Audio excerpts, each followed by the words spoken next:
think most New Year's resolutions fail for a couple of reasons.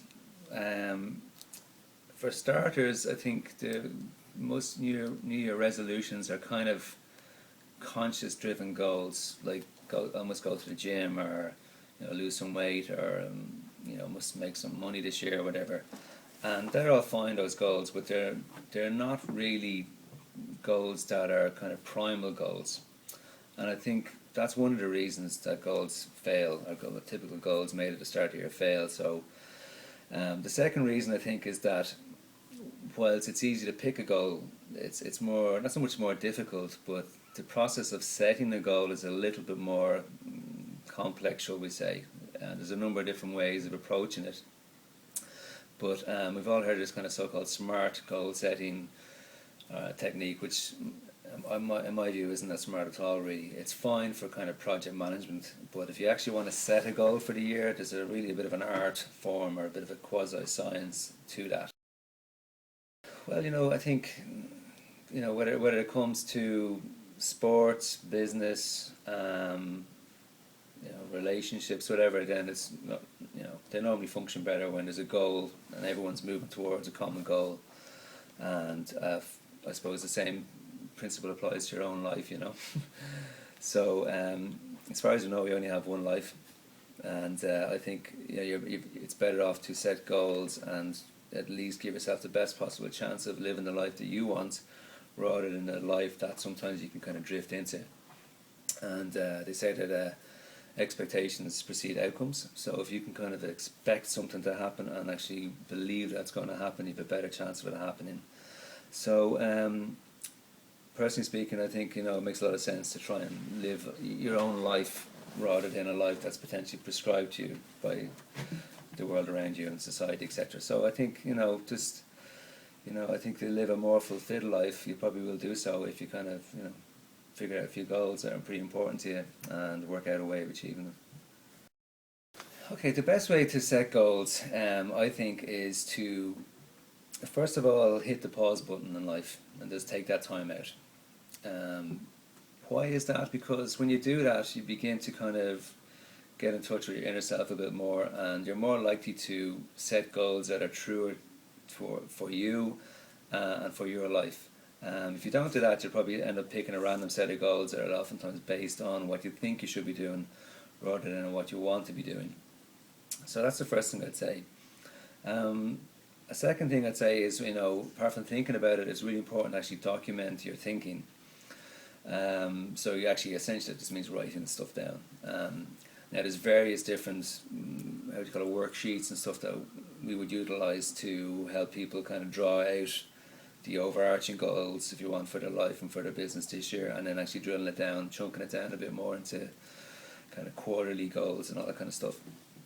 So I think it's a combination of reflection and then documentation. But then there's another third element there, which is really about programming.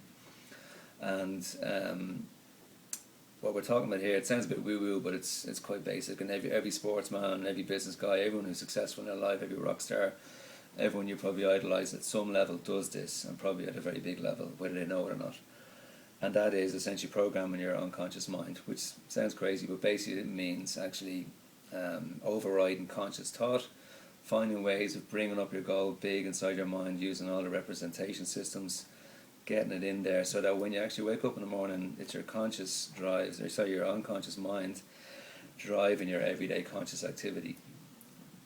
It does it anyway. What most people probably don't realise is that even though they might make conscious decisions to do things such as lose weight, etc., unconsciously, if there's a program in there that actually kind of sabotages that will override your conscious activity. So it's really important that we put the right type of programs into our unconscious mind. Some really simple techniques, like things like using your bathroom mirror and just pasting your goal that you've written down on your bathroom mirror, just using a bit of sellotape or whatever. Also, you can do the same, like sticking in your wallet. So every time you open your wallet or take out a business card or whatever, it's there as well. So it's kind of in front of you. Other things I think are things like sort of using the power of auto-suggestion. So what we're talking about there is like affirmations. So I think it's a French psychologist Emile Coué came up with a quite well-known affirmation, which is every day and every way I'm getting better and better. So Brian Tracy is famous for saying things like I like myself, which sounds a bit kind of crazy, yeah, but it's another great affirmation, because a lot of people have poor self-image and poor self-esteem. So by saying these incantations repeatedly, unquestioningly, and oftentimes fast, rapid fire, a thought then ultimately becomes a belief, and a belief ultimately becomes an action. So if you just kind of surround yourself with thoughts and reminders of your goals, you stand a good chance of achieving them. My own view is that it makes sense to kind of have both. So you have on one side those BHAGs, as they call them, big, hairy, aggressive goals, mad, audacious goals that are totally, what you might see as inconceivable at this stage. Well, they've come up in your mind as a possibility, but you don't know how to get there. So I think it's good to have a few of them out there, like really far-reaching goals.